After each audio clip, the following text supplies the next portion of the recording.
যুক্তরাষ্ট্র এবং ইসরায়েলের বিভিন্ন স্থাপনা লক্ষ্য করে প্রথমবারের মতো হাইপারসনিক সেজ্জিল-2 ক্ষেপণাস্ত্র ছুড়ল ইরানের ইসলামী বিপ্লবী গার্ড কোর IRGC।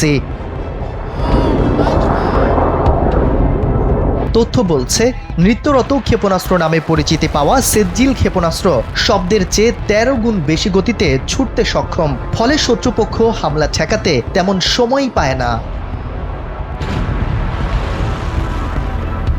স্থানীয় সময় রোববার প্রথমবারের মতো এই ক্ষেপণাস্ত্র ছোড়া হয়েছে বলে এক প্রতিবেদনে নিশ্চিত করেছে ইরানের সরকারি টেলিভিশন চ্যানেল প্রেস টিভি। রোববার ইরান যুক্তরাষ্ট্র ইসরায়েল যুদ্ধের ১৬তম দিনে ছোড়া হয় এই ক্ষেপণাস্ত্র।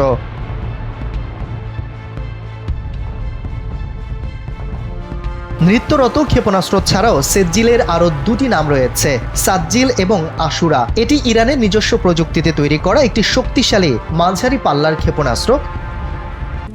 RICL TMX, যুগের পর যুগ স্থাপনা থাকে মজবুত, যা সর্বোচ্চ ২,০০০ কিলোমিটার দূরের লক্ষ্যবস্তুতে নির্ভুল আঘাত হানতে সক্ষম।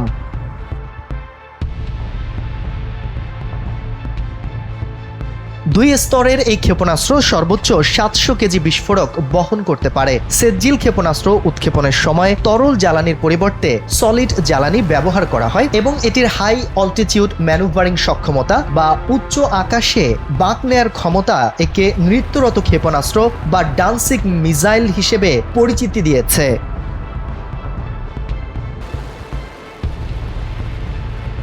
মার্কিন থিঙ্ক ট্যাঙ্ক সংস্থা center for strategic and international স্টাডিজের তথ্য বলছে, সেজ্জিল ক্ষেপণাস্ত্রের দৈর্ঘ্য ১৮ মিটার, ব্যাস ১.২৫ মিটার এবং ওজন ১২,৬০০ কেজি। ৯০-এর দশকে সেজ্জিল ক্ষেপণাস্ত্র তৈরির কাজ শুরু করে ইরান। ২০০৮ সালে তা শেষ হয়। ওই বছরই প্রথমবারের মতো পরীক্ষামূলক উৎক্ষেপণ করা হয় এই ক্ষেপণাস্ত্রটি।